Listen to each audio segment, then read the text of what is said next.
Welcome to cooking it simple. ഞാൻ ജെസ്സി. ഇന്ന് എത്തിയിട്ടുള്ളത് എയർ ഫ്രയറിൽ ചെയ്തെടുക്കാൻ പറ്റുന്ന സിമ്പിൾ ആയിട്ടുള്ള ഒരു വനില കേക്കിൻ്റെ റെസിപ്പിയാണ്. വൈകുന്നേരത്തെ ചായക്കൊക്കെ കഴിക്കാൻ പറ്റിയ ഈസി ആയിട്ട് ഉണ്ടാക്കാൻ പറ്റുന്ന റെസിപ്പിയാണ്. ഇതിനായിട്ട് ഞാൻ 3 വലിയ കോഴിമുട്ട എടുത്തിട്ടുണ്ട്. ഇത് നമുക്കൊരു ബൗളിലേക്ക് പൊട്ടിച്ചിട്ട് ഒഴിക്കാം. ഞാനിപ്പം ബീറ്റർ ഒന്നും ഇല്ലാതാണ് ഈ ഒരു കേക്ക് ചെയ്യുന്നത്. ബീറ്റർ ഉള്ളവർക്ക് ബീറ്റർ ഉപയോഗിച്ചിട്ട് ഈ ഒരു കേക്ക് ചെയ്യാവുന്നതാണ് കേട്ടോ. ഞാനിനി ഇതിലേക്ക് ഒരു 1/4 കപ്പ് പാൽ ഒഴിച്ചിട്ടുണ്ട്, 1/4 കപ്പ് ഓയിൽ ഒഴിച്ചിട്ടുണ്ട്. ഇനി നമുക്കിതിലേക്ക് 1/2 കപ്പ് പഞ്ചസാര ചേർത്ത് കൊടുക്കാം. 1 ടീസ്പൂൺ വാനില എസൻസും ചേർത്തിട്ട് ഇത് നന്നായിട്ടൊന്ന് മിക്സ് ചെയ്തിട്ട് എടുക്കുക. ഇത് മിക്സ് ചെയ്യുന്ന സമയത്ത് ശരിക്കും നിങ്ങൾ ശ്രദ്ധിക്കണം, മുട്ട കുറച്ചൊന്ന് ഏരിയേറ്റ് ആവുന്ന രീതിയിൽ, കുറച്ചൊന്ന് എയർ കയറുന്ന രീതിയിൽ നിങ്ങൾ ഇതിനെ നന്നായിട്ടൊന്ന് ബീറ്റ് ചെയ്തിട്ട് എടുക്കുക. ഞാനിപ്പോൾ ഒരു വൈഡ് വിസ്ക് ഉപയോഗിച്ചിട്ടാണ് ബീറ്റ് ചെയ്യുന്നത്.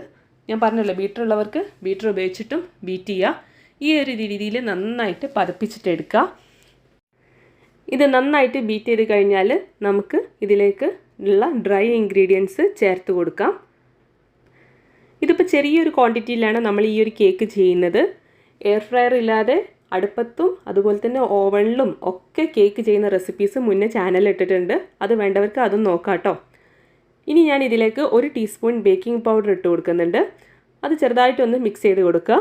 അതിനുശേഷം നമുക്കിതിലേക്ക് 1 കപ്പ് മൈദ കുറച്ചായിട്ട് ഇട്ട് കൊടുക്കാം. ആദ്യം കുറച്ച് മൈദ ഇടുക, എന്നിട്ട് ഇതൊന്ന് മിക്സ് ചെയ്തിട്ട് എടുക്കുക. മിക്സ് ചെയ്യുന്ന സമയത്ത് ചെറിയ സർക്കിൾ മോഷനിൽ മാത്രമേ മിക്സ് ചെയ്യാൻ പാടുള്ളൂ, നന്നായിട്ട് ബീറ്റ് ചെയ്യരുത്. മൈദ കുറേശ്ശെ ആയിട്ടാണ് ഞാൻ ഇതിലേക്ക് ഇട്ട് കൊടുക്കുന്നത്. ഈ മൈദ ഞാൻ നേരത്തെ തന്നെ അരിപ്പയിലൂടെ അരിച്ചെടുത്ത് വെച്ചിട്ടുള്ള മൈദയാണ് കേട്ടോ. ഇപ്പം മൈദ മുഴുവനായിട്ട് ഞാൻ ചേർത്തിട്ടുണ്ട്. ഇത് നന്നായിട്ടൊന്ന് മിക്സ് ആക്കിയിട്ട് എടുക്കുക. മിക്സ് ആക്കി എടുത്തു കഴിഞ്ഞാൽ നമ്മുടെ ബാറ്റർ ഉണ്ടാവുക ഈ ഒരു പരുവത്തിലാണ്. കുറച്ച് കട്ടിയുള്ള രീതിയിലാണ് ഈ ഒരു ബാറ്റർ ഉണ്ടാവുക. ഇനി നമുക്ക് ഇത് ഒരു പാത്രത്തിലേക്ക് മാറ്റാം. നിങ്ങളുടെ കയ്യിൽ ഏതാണോ എയർ ഫ്രയർ ഉള്ളത് ആ എയർ ഫ്രയറിൻ്റെ അകത്ത് വെക്കാൻ പറ്റുന്ന രീതിയിലുള്ള ബേക്കിംഗ് പാത്രമാണ് നിങ്ങൾ ഉപയോഗിക്കേണ്ടത്. ഞാൻ അതുപോലെയുള്ള ഒരു പാത്രം എടുത്തിട്ടുണ്ട്. അതിൻ്റെ അകത്ത് കുറച്ച് ഓയിലൊന്ന് ബ്രഷ് ചെയ്ത് കൊടുക്കുന്നുണ്ട്. അടിഭാഗത്തായിട്ട് നമുക്ക് ഒരു ബട്ടർ പേപ്പർ വെച്ച് കൊടുക്കാം.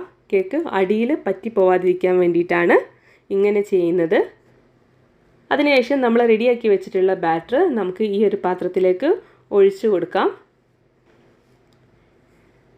ഞാനിപ്പം ഈ ഒരു കേക്ക് ബേക്ക് ചെയ്യുന്നത് 160 ഡിഗ്രി സെൽഷ്യസിലാണ്.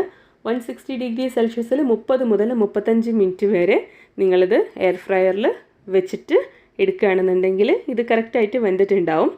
വെക്കുന്നതിന് മുന്നേ ആയിട്ട് ഇതുപോലെ ഒന്ന് പാത്രം ടാപ്പ് ചെയ്ത് കൊടുക്കണം കേട്ടോ. പിന്നെ ഓരോരുത്തരുടെയും എയർ ഫ്രയറിൻ്റെ ടെമ്പറേച്ചറും അതിൻ്റെ വലുപ്പത്തിനും ഒക്കെ അനുസരിച്ചിട്ട് ഇതിലുള്ള സമയത്തിന് ഡിഫറൻസ് ഉണ്ടാവും. അപ്പോൾ ആ ഒരു കാര്യം കൂടെ നിങ്ങൾ സമയം സെറ്റ് ചെയ്യുന്ന സമയത്ത് ആലോചിക്കുക. ഇടയ്ക്കൊന്ന് തുറന്ന് നോക്കുന്നത് നന്നായിരിക്കും. ഒരു ടൂത്ത് പിക്ക് എടുത്ത് കുത്തി നോക്കിക്കഴിഞ്ഞാൽ ക്ലീനായിട്ട് ബേക്കായി വരുന്നുണ്ടെങ്കിൽ ഇത് പാകമായി എന്നാണ്. ഞാനിപ്പോൾ ഈ പാത്രം പുറത്തെടുത്ത് വെച്ചിട്ടുണ്ട്. അതിനുശേഷം ചൂട് തണഞ്ഞു കഴിഞ്ഞാൽ നിങ്ങൾ ഇതുപോലെ ഒരു കത്തി ഒഴിച്ച് കൊടുത്തിട്ട് നമ്മുടെ കേക്ക് പുറത്തെടുക്കുക. അപ്പോൾ അതാ കേക്ക് നല്ല പെർഫെക്റ്റായിട്ട് ബേക്കായിട്ട് വന്നിട്ടുണ്ട്. അടിയിലുള്ള ബട്ടർ പേപ്പർ നമുക്ക് എടുത്ത് കളയാം. ഇത് ഞാൻ പിന്നെ പറഞ്ഞല്ലോ, ഒരു ടീ കേക്ക് പോലെയാണ് ഞാനിപ്പോൾ ഇത് ഉണ്ടാക്കിയിട്ടുള്ളത്. അതുകൊണ്ട് തന്നെ നിങ്ങൾക്ക് ലോഫ് പാനിൽ വെക്കണം എന്നുണ്ടെങ്കിലൊക്കെ നിങ്ങൾക്ക് ഈ കേക്ക് അങ്ങനെ ബേക്ക് ചെയ്തിട്ട് എടുക്കാവുന്നതാണ് കേട്ടോ. നല്ല സോഫ്റ്റായിട്ടുള്ള ഈസി ആയിട്ട് ഉണ്ടാക്കാൻ പറ്റുന്ന ഒരു കേക്കാണ്. അപ്പോൾ എല്ലാവരും ഇത് ട്രൈ ചെയ്ത് നോക്കുക. നിങ്ങൾ ആദ്യമായിട്ടാണ് ചാനലെന്നുണ്ടെങ്കിൽ തീർച്ചയായിട്ടും ചാനൽ സബ്സ്ക്രൈബ് ചെയ്യുന്ന കാര്യം നിങ്ങൾ മറന്നു പോകരുത്. നമുക്ക് പുതിയൊരു വീഡിയോ ആയിട്ട് കാണാം. നിങ്ങളുടെ ഫീഡ്ബാക്ക് താഴെ കമൻറ്റ് ബോക്സിൽ അറിയിക്കുക. Thank you for watching.